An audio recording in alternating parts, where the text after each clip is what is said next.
A canopied entrance off Madison Avenue leads to one of New York's most intimate concert venues, a place where time has seemingly stood still for more than half a century.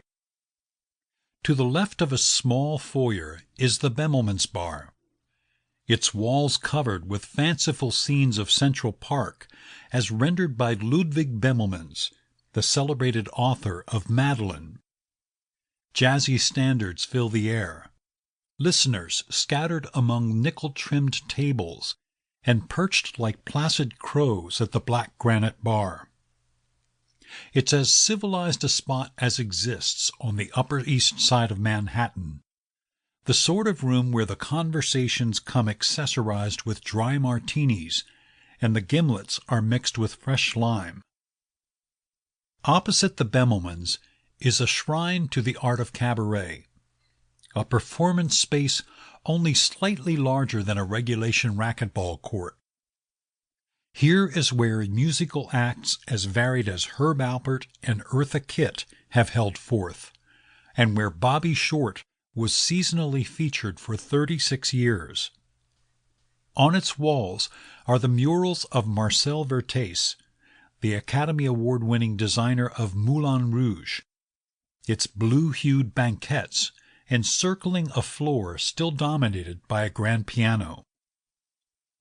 Although Short, whose portrait hangs just outside, liked to refer to himself as a saloon singer, the Café Carlyle has never been the province of comedians.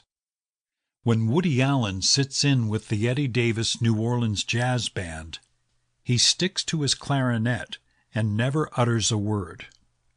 So of all the people who could possibly be booked into this elegant little sanctuary on a Monday night, one of the most unlikely is the man who single-handedly made the stage safe for an open collar, a jazz artist who can neither sing nor play an instrument, a satirist so savage that Time once described him as Will Rogers with fangs.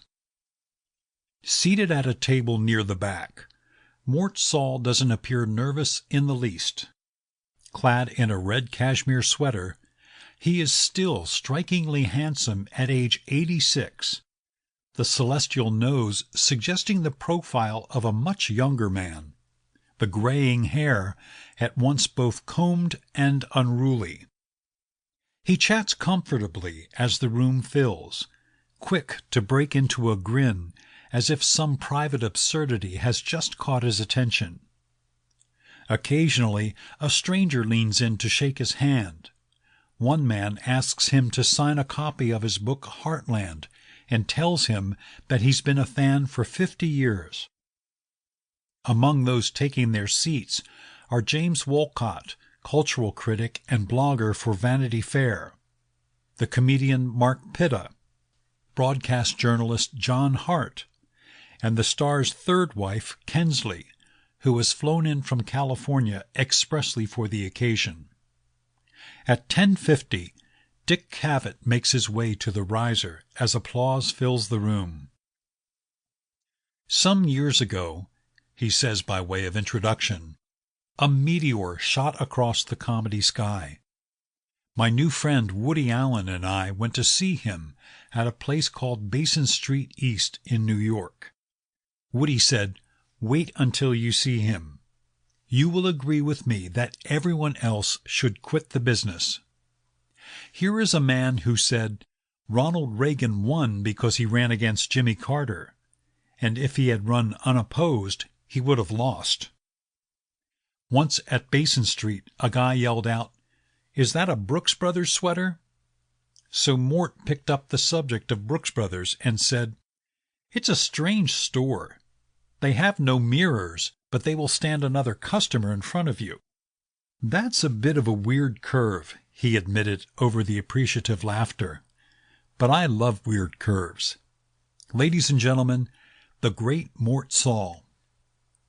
Prolonged applause as Saul moves slowly toward the stage, his friend Lucy Mercer at his side. To keep listening to this audiobook for free, click the link in the description. It will take you to a free Audible trial where you can listen to this and many other books for free for 30 days.